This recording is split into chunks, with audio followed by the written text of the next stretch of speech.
নমস্কার, আমি তনুশ্রী। রাশি চক্রের শর্ট সিরিজে সবাইকে স্বাগত জানাই।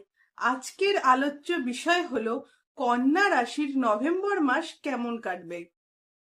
প্রথমেই জেনে নেব এই মাসের গ্রহ সঞ্চার সম্পর্কে। 11ই নভেম্বর বৃহস্পতি কর্কট রাশিতে বক্রী হচ্ছে। 16ই নভেম্বর রবি তার নিজ ক্ষেত্র ত্যাগ করে বৃশ্চিকে প্রবেশ করছে। 26শে নভেম্বর শুক্র বৃশ্চিকে প্রবেশ করছে এবং 10ই নভেম্বর বুধ বৃশ্চিকে বক্র গতি প্রাপ্ত হচ্ছে।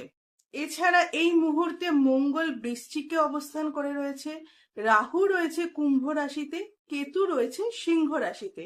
এছাড়া শনিদেব বক্রী হয়ে অবস্থান করে রয়েছে মিনে। কন্যা সাপেক্ষে দ্বাদশে কেতু অবস্থান করে রয়েছে, ফলে মোক্ষ ত্রিকোণ কিন্তু এখন অ্যাক্টিভ।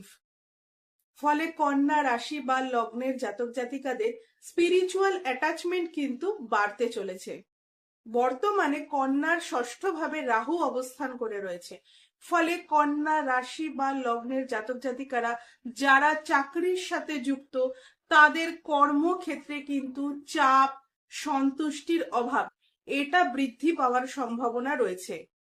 ষষ্ঠপতি শনি সে বক্রী হয়ে সপ্তমে অবস্থান করে রয়েছে এবং তার ওপর রাহুর দৃষ্টি রয়েছে। ফলে কর্মক্ষেত্রে কিন্তু কিছু গোপন শত্রুতা বৃদ্ধির সম্ভাবনা কন্যার রয়েছে। বিবাহিত জীবনে কন্যার কিন্তু অল্প বিস্তর সমস্যা বৃদ্ধির সম্ভাবনা রয়েছে। এছাড়া স্বামী বা স্ত্রীর শরীর নিয়ে কিন্তু দুশ্চিন্তা কন্যার এই মাসে রয়েছে। তাই কন্যাকে কিন্তু পার্টনারের হেলথ নিয়ে সচেতন থাকতে হবে।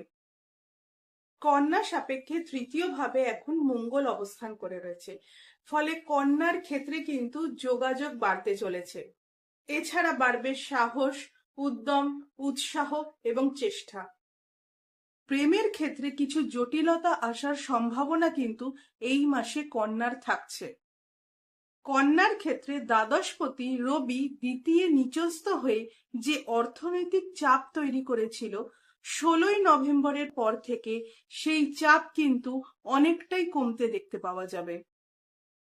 আজ এ পর্যন্তই। যদি ভিডিওটি ভালো লাগে অবশ্যই ভিডিওটিকে লাইক করবেন, চ্যানেলটিকে সাবস্ক্রাইব করবেন এবং আপনাদের যত প্রশ্ন আছে কমেন্টে করুন। আমি চেষ্টা করব আপনাদের প্রশ্নের উত্তর দিতে। সবাই ভালো থাকুন, সুস্থ থাকুন।